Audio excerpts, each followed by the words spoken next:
অনুষ্ঠানটি থেকে আমি উপস্থিত থাকতে পেরেছিলাম। আপনারা আমাকে ওখানে নিমন্ত্রণ করে আমাকে সম্মানিত করেছেন। আমি আবারও আজকের উদ্যোক্তা আমাদের রিসোর্স সেন্টারের ইন্সট্রাক্টর জনাব রুহুল আমিন সহ কোর্সের সাথে সংশ্লিষ্ট কোর্স পরিচালনার সাথে সংশ্লিষ্ট সকলকে আমি আবারও আন্তরিক ধন্যবাদ জানাচ্ছি। এটা আমার জন্য একটা অনেক সম্মানের বিষয়। আমি অনেক সমৃদ্ধ হয়েছি। একে একে একদিন 2 দিন করে 10 দিন, আজকে 10মতম দিন, আজকে অনুষ্ঠানের সমাপনী অনুষ্ঠান চলছে। আপনারা আবারও আমাকে দাওয়াত দিয়েছেন, নিমন্ত্রণ দিয়েছেন, আমি এখানে উপস্থিত থাকতে পেরেছি। আমি সুরাইয়া খাতুন প্রথম বক্তব্য রাখলেন, আসাদুজ্জামান বক্তব্য রাখলেন, শিক্ষকরা, উপজেলার আমাদের ভারপ্রাপ্ত কর্মকর্তা বক্তব্য রাখলেন, আমাদের জেলার ভারপ্রাপ্ত কর্মকর্তা বক্তব্য রাখলেন। আমি সকলের বক্তব্য মন দিয়ে শুনেছি। আমাদের সাথীমণি, আমাদের শ্রদ্ধেয় শিক্ষক, তিনি গান পরিবেশন করলেন একটি লালন গীতি সহ। 2টা গান আমরা মুগ্ধ হয়ে শুনেছি। আমার সহকর্মীরা আমার পাশে আছেন, আর সুধীজন কয়েকজন আমার পাশে আছেন। আমরা সত্যি অভিভূত। তো আমি আবারও বলছি, শুরু থেকে শেষ পর্যন্ত 10 দিনের প্রোগ্রামে আমি যুক্ত থাকতে পেরেছি। আপনারা আমাকে সম্মানিত করেছেন, আমি আবারও কৃতজ্ঞতা জানাচ্ছি। তো আপনারা কি কি প্রশিক্ষণ নিয়েছেন আমি শুনলাম বক্তব্য থেকে বক্তাগণের। এটা আমার বিশ্বাস, এটা যদিও এটা অনলাইন প্রশিক্ষণ, ফিজিক্যালি করলে হয়তোবা আরও ইফেক্টিভ হতো, হয়তোবা সর্বোচ্চ ইফেক্টিভ হয়েছে অনলাইনেই। তো আমি এটা যে কার্যকরী হবে, এখানে কোনো ত্রুটি ছিল না। এর কার্যকারিতা নিয়ে আমার কাছে কোনো প্রশ্ন নাই। আমার দৃঢ় বিশ্বাস যে এটা একটা অনেক কার্যকর, অনেক ফলপ্রসূ প্রশিক্ষণ কোর্স হলো এবং সফলভাবে সমাপ্ত হলো। কন্টেন্টসগুলো আমি দেখলাম, যেটা শিক্ষকদের তাদের চাকরি সবেমাত্র শুরু, তাদের পেশাগত জীবন সবে শুরু হলো। এটা তাদের দীর্ঘ পেশাগত জীবনে একটা সুদূর প্রসারী ভূমিকা রাখবে, আমার কোনো সন্দেহ নাই এতে। তো আমি সেদিনও বক্তব্য রাখতে পেরেছিলাম, আজকে 2-1টি কথা বলবো। তো একটা শিক্ষক পড়াবেন, পাঠ্য বই আছে, পাঠ্য বইয়ে অনেক পাঠগুলো আছে, অনেক পরিকল্পনা করে, অনেক গবেষণা করে পাঠ্য বইগুলো তৈরি করা হয় এনসিটিভির মাধ্যমে। ওই বইগুলো দেখে দেখে পড়ানো, ওখানে কীভাবে পড়াতে হবে, শিকন ফল কী হবে, এভরিথিং ওখানে আছে। তাহলে শিক্ষকের ভূমিকা কী? শিক্ষকের ভূমিকা অবশ্যই আছে। বইয়ে লেখা আছে, অজগর আসছে তেরে, আমটি আমি খাবো পেরে। অজগর বানান করো, আম বানান করো, লিখো, পড়ো, উচ্চারণ সঠিক করো, ইত্যাদি ইত্যাদি। শুধু পড়া না, আমি যেটা বলি, কথাটা আমি আগেও 2-1বার হয়তো বা বলেছি, যে অজগর আসছে তেরে, আমি সব কিছু পড়ালাম, তারপরেও এখানে এই যেটা লেখা নাই, আমার অনেক বিষয় আছে, আমার শিক্ষার্থীদেরকে এটা উপলব্ধি করিয়ে দিতে হবে। অজগর তেরে আসলে আমি কি করব? অজগরের কাছ থেকে বাঁচতে হবে, আমি কিভাবে বাঁচবো, এই কথাগুলো প্রসঙ্গক্রমে আসবে। অজগর বানান করো, অজগর উচ্চারণ করো, এগুলো হচ্ছে, ওইটা আমার মনে হয় কম গুরুত্বপূর্ণ না, বরং বেশি গুরুত্বপূর্ণ। আমি আমার বন্ধু সহ যাচ্ছি, অজগর তেরে আসলে আমিও আমার বন্ধুকে অজগরের মুখে ধাক্কা মেরে ফেলে দিয়ে আমি পালিয়ে যাব? এটা কি আমার কাজ? বা আমি কি করব এখানে? এই বিষয়টাও আমার মনে হয় বাচ্চাকে, শিক্ষার্থীকে জানিয়ে দেয়া বা উপলব্ধি করতে সাহায্য করা, এটাও শিক্ষকের প্রধান দায়িত্ব। আমটি আমি খাবো পেরে, আমাদের জেলা আমের জেলা, আমের রাজধানী। এই আমটি আমি খাবো পেরে, আমি আমটা কখন খাবো, কখন খাবো না, কার আম খাবো, কার আম খাবো না, এই নৈতিক বিষয়গুলো অবশ্যই শিক্ষার্থীদেরকে গুরুত্ব সহকারে অনুধাবন করিয়ে দিতে হবে। তো আমি যে কথাটা বলতে চাই এই উদাহরণটির মাধ্যমে, এটা হলো যে বইয়ে লেখা আছে পড়িয়ে দেব, পরীক্ষা খাতায় লিখবে, এটা একটা দিক। কিন্তু যে বিষয়টি লেখা নাই, নৈতিক অনেক বিষয়, মানবিক অনেক বিষয়াদি আছে, যেগুলো অবশ্যই শিক্ষকের উপস্থাপনার মধ্যে থাকবে, এবং এটাই শিক্ষকের প্রধান দায়িত্ব, অধিকতর গুরুত্বপূর্ণ দায়িত্ব। আমার মনে হয় আমার এই শিক্ষকগুলো যারা চাকরিতে নিয়োগ, যে প্রত্যেকটি প্রক্রিয়ার সাথে আমি ছিলাম, তারা 112 টাকা দিয়ে নিয়োগ পেয়েছেন। প্রত্যেককে আমি ইন্টারভিউ সময় যা যা প্রশ্ন করেছে আমার এখনো মনে আছে। চাঁদে মানুষের মুখ দেখে কিনা এটা জিজ্ঞেস করেছি, গান কি গান গাইতে পারে, সহপাঠ্যক্রমিক কার্যক্রম তার কি জিনিসের উপর তার দখল আছে, ইত্যাদি বিষয়। এই বিষয়গুলো খুবই গুরুত্বপূর্ণ। তো আমি এই যে সাথীমণি গান গাইলেন, আমার মনে হয় প্রত্যেকটি টিচারই সাথীমণি হওয়া লাগবে। শিক্ষার্থীদেরকে বইয়ের পাশাপাশি খেলাধুলায় তাকে উৎসাহিত করতে হবে, তাকে সংস্কৃতির চর্চায় তাকে উৎসাহিত করতে হবে, অনুপ্রাণিত করতে হবে। একজন মানুষ, আমি একটা কথা প্রায়ই বলি প্রিয় শিক্ষক, যে বই পড়ে জ্ঞান অর্জন করলাম, আমি সার্টিফিকেট অর্জন করলাম, আমি একটা নম্বর পেলাম 1, এরপরে আমি যদি ফিজিক্যাল ফিটনেসের জন্য খেলাধুলা করি, খেলাধুলায় যদি আমি ভূতপত্তি অর্জন করি, তখন আমার একটা শূন্য যুক্ত হবে। আমি যদি সংস্কৃতির চর্চা করি, গান, কবিতা, আবৃত্তি ইত্যাদির সাথে আমার নাচ ইত্যাদি পারি, তো আমার আরেকটা শূন্য যুক্ত হবে। আমি স্কাউটিং করি, আমি স্মার্টনেস অর্জন করি, আমি মানবিক গুণাবলী অর্জন করি, আমার আরেকটা শূন্য অর্জন হবে। যার যত বেশি শূন্য অর্জন হবে, তিনি তত বেশি গুরুত্বপূর্ণ, তিনি তত বেশি দক্ষ, তিনি তত বেশি যোগ্য হবে। যোগ্যতার মাপকাঠি ওইটাই। লেখাপড়া সার্টিফিকেট সবারই থাকবে, তাহলে এই সমাজে কিছু ভালো কিছু করার জন্যে, একটা বিশেষত্ব অর্জনের জন্যে ওই শূন্যগুলো বেশি দরকারি। শূন্যগুলো যার যত বেশি হবে, তিনি তত বেশি সমাজে পরিচিত হবেন, প্রতিষ্ঠিত হবেন, তিনি তত বেশি গুরুত্ব পাবেন, সম্মান পাবেন। তো আমি আমার টিচারদেরকে বলবো যে এই বাচ্চাদের শূন্যগুলোর দিকে আপনারা একটু নজর দেবেন, তারা যেন বেশি বেশি শূন্য অর্জন করতে পারে। এক তো এটা আছে, এটা তো রুটিন ওয়ার্ক, বই পড়বে, পরীক্ষার খাতায় লিখবে, এটা যে কেউ পারে। অজগর আসছে তেরে, অ বর্গে যো গড় ও অজগর, এটা এটা আছে, এটা স্বাভাবিক। এরপরের বিষয়গুলো, এটার প্রতি আপনারা অধিকতর গুরুত্ব আরোপ করবেন। এরপরে আরেকটা কথা বলতে চাই, আমরা চাই, মাননীয় প্রধানমন্ত্রী শেখ হাসিনা চান, তার শিক্ষা বান্ধব সরকার চায় যে আমরা আমাদের নতুন প্রজন্মকে আমরা প্রযুক্তি বান্ধব, বিজ্ঞান মনস্ক প্রজন্ম হিসেবে গড়ে তুলব। তারা চাঁদে মানুষের মুখ দেখবে না, তারা কূপমণ্ডুক হবে না। কূপমণ্ডুক মানে কি? মণ্ডুক মানে ব্যাঙ, কূপ মানে কুয়া। যে ব্যাঙটি কুয়ার মধ্যে থাকে, তার পৃথিবীটা অনেক ছোট, সে সীমিত গণ্ডির মধ্যে তার চিন্তা চেতনা বসবাস। তার আকাশটা খুবই ছোট, কুয়ার মুখটা ডায়ামিটার 3 মিটার হলে তার আকাশটা 3 মিটার। কিন্তু আমরা চাই আমাদের ছেলেটি, আমাদের মেয়েটি, আমাদের পরবর্তী প্রজন্মের শিশুটি, সে হবে একটা মুক্ত বুদ্ধির মানুষ, মুক্তি চিন্তার মানুষ, সে হবে গ্লোবাল সিটিজেন, সে হবে নেটিজেন। তার আকাশ অনেক বড় হবে, তার পৃথিবী অনেক বড় হবে। এটা তার মানস পটটা ওইভাবে তৈরি করব আমরা। এই তৈরি করার দায়িত্বটি হ্যাঁ আমাদের সবার, কিন্তু প্রাথমিকভাবে ম্যান্ডেট হলো আপনার। আপনি শিক্ষক, প্রাথমিক পর্যায়ে তাকে আপনি পাঠদান করছেন, পড়াচ্ছেন, আপনি শিক্ষকতার দায়িত্ব আপনার, অথবা আপনি প্রাথমিক দায়িত্বটুকু পালন করবেন। আমাদের সেদিনও আমি কথাটি বলেছি, যেখানে অভিভাবক যত বেশি অসচেতন, সেখানে শিক্ষকের দায়িত্ব তত বেশি। আমাদের অভিভাবকরা এমনি স্বাভাবিকভাবে অসচেতন, তারা আর্থিক অসঙ্গতির কারণেই হোক আর যে কারণেই হোক, তারা ওই ওই পেটের ধান্দায় ব্যস্ত থাকেন। আমি সেদিন একটা কথা বলেছিলাম যে গ্রামের কৃষকটি, তার গরুটি তার কাছে অনেক মূল্যবান। সকালবেলা ঘুম থেকে উঠে গরুর ঘাস কাটতে যান, গরুকে গোসল করান দুপুরবেলা। তার সন্তানটি যে আপনার শিক্ষার্থী, সে খেলো কিনা, গোসল করলো কিনা, হাত পা পরিষ্কার পরিচ্ছন্ন রাখলো কিনা ইত্যাদি জানার বা খোঁজ নেওয়ার তার ফুরসত নাই, কম। এই ক্ষেত্রে আপনার দায়িত্ব অনেক বেশি। আপনাকে এখানে শিক্ষক হতে হবে, একই সাথে মা হতে হবে, বাবা হতে হবে, অভিভাবক হতে হবে। অতএব আমরা এই গ্রামীণ জনপদে আপনি শিক্ষকতার দায়িত্ব নিয়েছেন, মহান পেশা আপনি গ্রহণ করেছেন। আপনি তার বাবা হবেন, তার মা হবেন, তার শিক্ষক হবেন। দয়া করে বিষয়টি আমরা মনে রাখবো এবং ওইভাবে আমরা কাজ করব। আমি এখন একজন শিক্ষক যে বেতন পান, আমি যে বেতন পাই অতীতের যে কোনো সময়ের চেয়ে অনেক বেশি, প্রপোর্শনেটলি। 1 মাসের বেতন দিয়ে এখন আমি 1 মাস খেয়ে পরে ভালো করে চলতে পারি, কিছু টাকা সেভও করতে পারি। অতএব সরকার আমার জন্য অনেক কিছু করেছে। সরকার মানে জনগণের টাকা দিয়ে চলে সরকার, জনগণের দ্বারা নির্বাচিত সরকার। অতএব জনগণ আমাকে অনেক সুবিধা দিয়েছে, অনেক সুবিধা দিচ্ছে। আমি জনগণকে বিনিময়ে তার সন্তানটিকে মানুষ করার পরিপূর্ণ দায়িত্ব গ্রহণ করব। আমি এক্ষেত্রে কোনো রকমের ছাড় দিব না, কোনো রকমের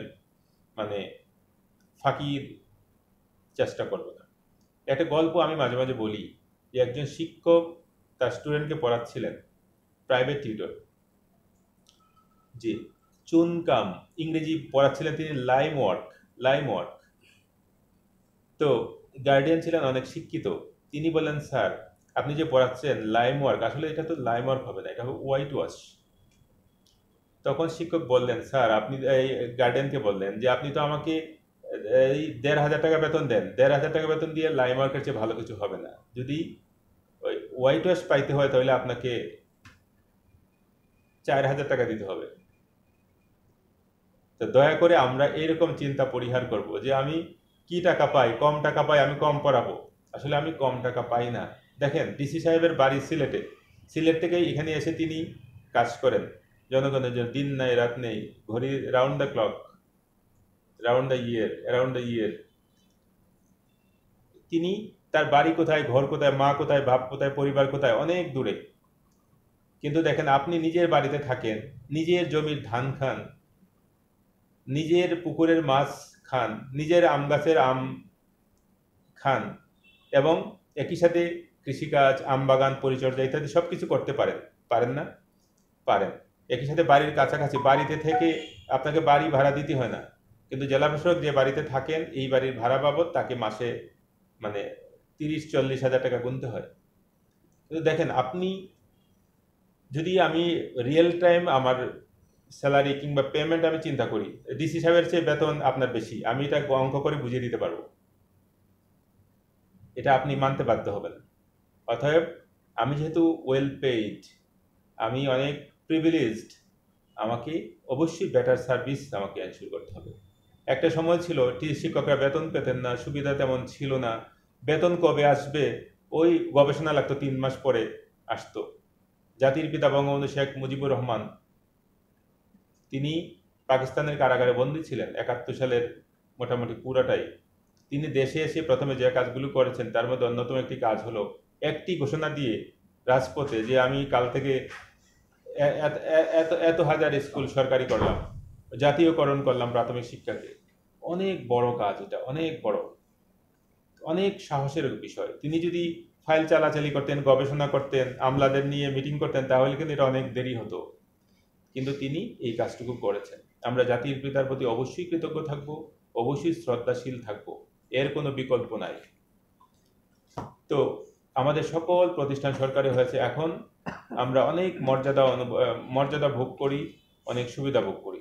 আমরা বর্তমান সরকারও এর ধারাবাহিকতা রক্ষা করেছেন। আমরা আজকেও আমি পত্রিকা দেখলাম শিক্ষকরা উচ্চতর গ্রেড পাচ্ছেন, উচ্চতর স্কেল পাচ্ছেন। অনেক দূরে যাব, বিদেশে শিক্ষকদের মর্যাদা অনেক বেশি, আমরাও ওই দিকে এগিয়ে যাচ্ছি। অচিরেই প্রাথমিক শিক্ষকরা আরও অনেক বেশি সুবিধা পাবেন, আরও অনেক বেশি মর্যাদার অধিকারী হবেন। আমরা সেই লক্ষ্যে কাজ করব। আমি যেখানেই থাকি শিক্ষকদের মর্যাদা দেওয়ার চেষ্টা করি, যেখানেই থাকবো ইন ফিউচার যদি বেঁচে থাকি, তাহলে আমি শিক্ষকদের সম্মান নষ্ট হয়, শিক্ষকদের সুবিধা কার্টেল করা হয়, এরকম কোনো কাজ করব না। আজকে আমি এটা কমিটমেন্ট দিলাম। শিক্ষক সবার উপরে।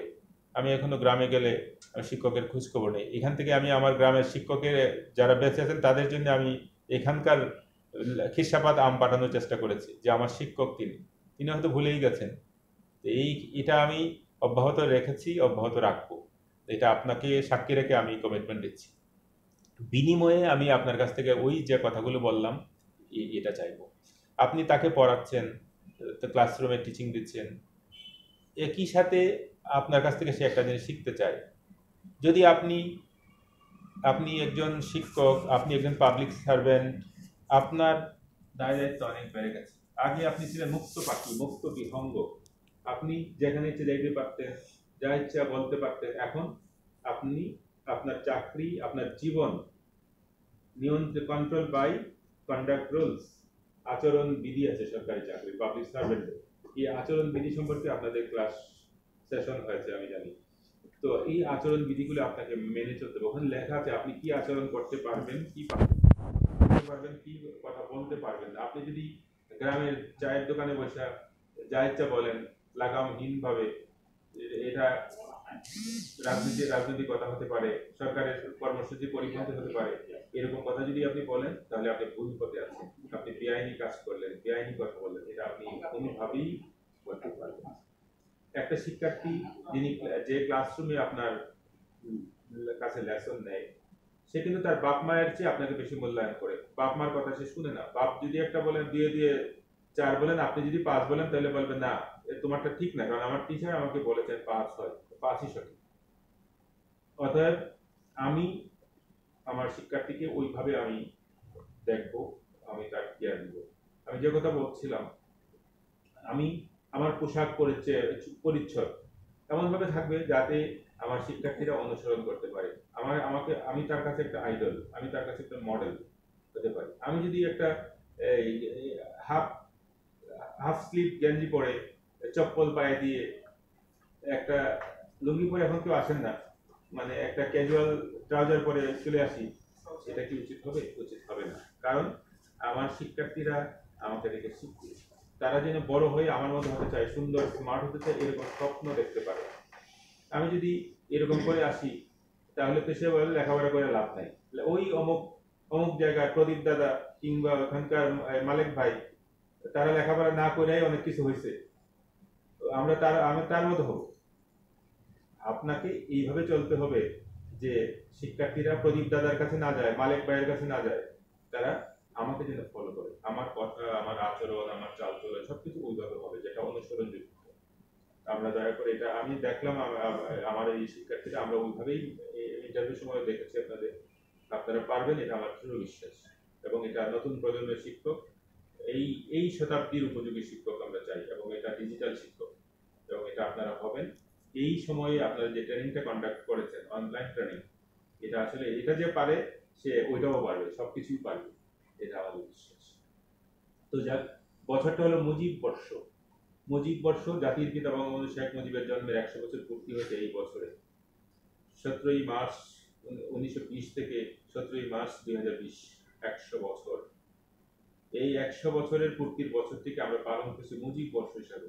মুজিব বর্ষ হিসেবে সরকার কেন্দ্রীয়ভাবে অনেক কর্মসূচি ঘোষণা করেছি আমরা, যে আমরা যে যেখানে আছি আমাদের কার্যক্রমকে দ্বিগুণ তিনগুণ বাড়িয়ে দেব, আমরা অনেক বেশি সার্ভিস দেব, অনেক বেশি সেবা দিয়ে আমরা জাতির পিতাকে সম্মানিত করব, জাতির পিতার প্রতি সম্মান প্রদর্শন করব। জাতির পিতা স্বপ্ন দেখেছিলেন সোনার বাংলাদেশ গড়বেন, এই দেশে কোনো রকমের অভাব থাকবে না, দারিদ্র্য থাকবে না, এইখানে কোনো রকমের কোনো মানুষ পিছিয়ে থাকবে না, কোনো মানুষ না খেয়ে থাকবে না, কোনো মানুষের গায়ে কাপড় নাই এমন থাকবে না, সবাই শিক্ষা পাবে, সবাই চিকিৎসা পাবে। আমরা সেই লক্ষ্যেই কাজ করেছি। আমরা ঘোষণা করেছিলাম জেলা প্রশাসন চাঁপাইনবাবগঞ্জ থেকে যে আমরা 2 বছরের কাজ 1 বছরে করব। আমি জানি না কতটা করতে পেরেছি। আপনারা অনেক ভালো ভালো কথা বলেছেন, যেগুলো অনেকটা এক্সাজারেশন হয়তো আছে। আপনারা আমাকে সামনাসামনি সবাই সবার প্রশংসা করে, তো তারপরেও এটা সত্য যে আমরা চেষ্টা করেছি যে আমরা 2 বছরের কাজ 1 বছর করব, 1 বছরে করব। আরেকটা কথা আমি বলেছিলাম যে আমরা 1 টাকা দিয়ে 2 টাকার কাজ করব। কতটা করতে পেরেছি আপনারা এটা সাক্ষী, আপনারাই তার মানে এটার উইটনেস। তো যাক, এটা আমরা পেরেছি কিংবা পারি নাই বড় কথা না, বাট আমরা চেষ্টা করেছিলাম, এতে কোনো সন্দেহ নাই। আপনাদেরকেও আমি বলবো, আমার প্রিয় সহকর্মী শিক্ষকবৃন্দ, আপনারা এই কথাটা মনে রাখবেন যে জীবনটা খুবই ছোট। আমি যদি 2 বছরের কাজ 1 বছরে করি, অথবা 1 বছরের কাজ 2 বছরে করি, কোনটা আমার জন্য উপযোগী?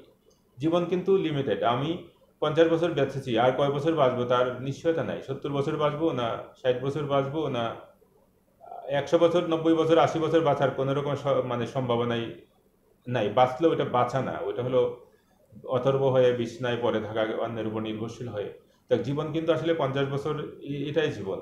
তো আমরা যেটুকু সময় আমার আছে সংক্ষিপ্ত, life is short, art is long, আমি 2 বছরের কাজ 1 বছরে করব, এটাই আমাদের সকলের জীবনের ব্রত হওয়া উচিত।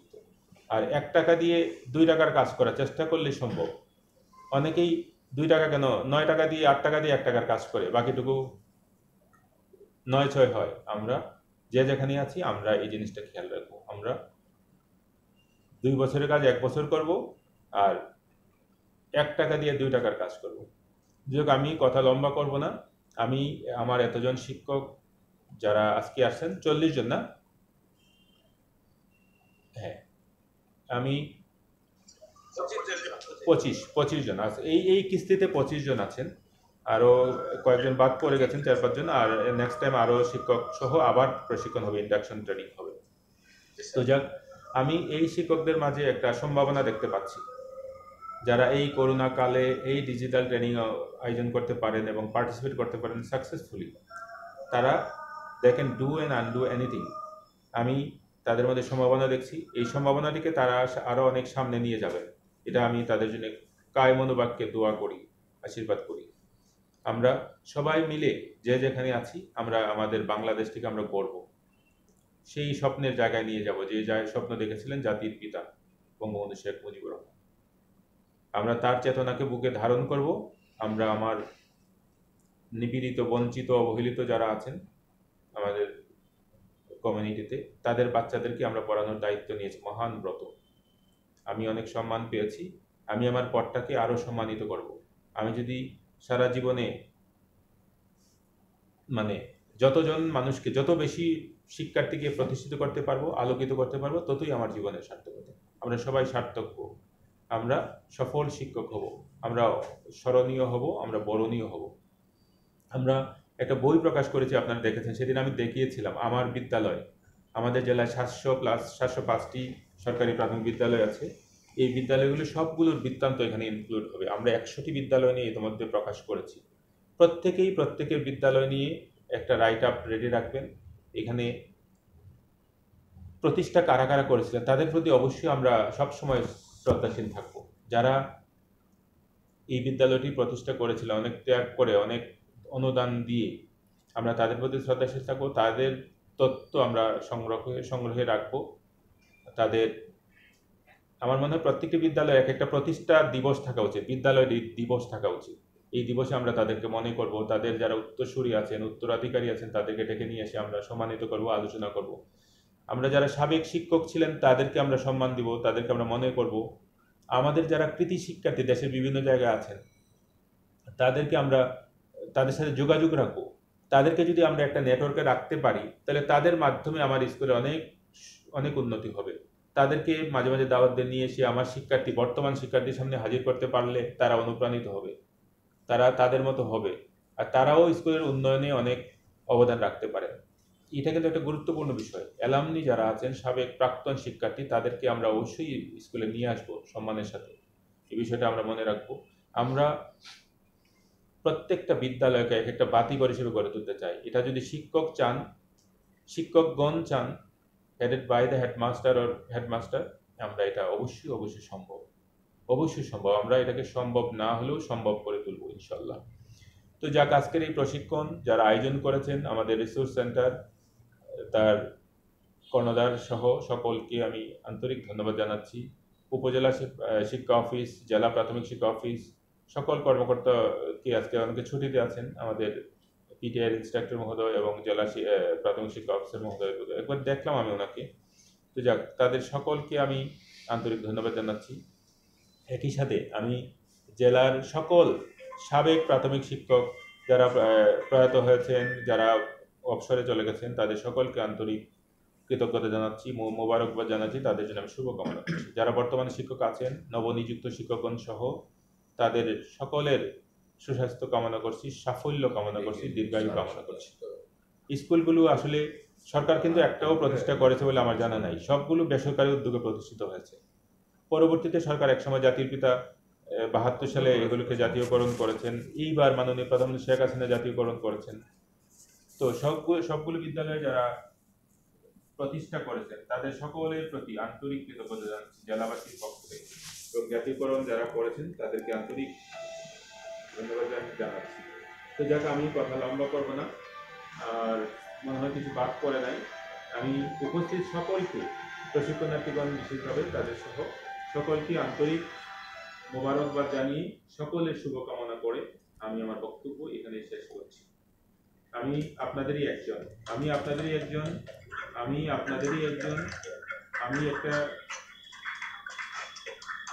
একটা সময় আমি বলেছিলাম যে আমি হারে হারে শিক্ষক। আবারও বলছি, I M a teacher to the backbone. আমি আপনাদের একজন হয়ে থাকতে চাই। আজকে, আগামীকাল আপনার যে কোনো কাজে যদি আমি লাগতে পারি, তাহলে আমি খুবই কৃতজ্ঞ হব, ধন্য মনে করব। আবারও সবাইকে ধন্যবাদ, সবার জন্য শুভকামনা। আল্লাহ হাফেজ।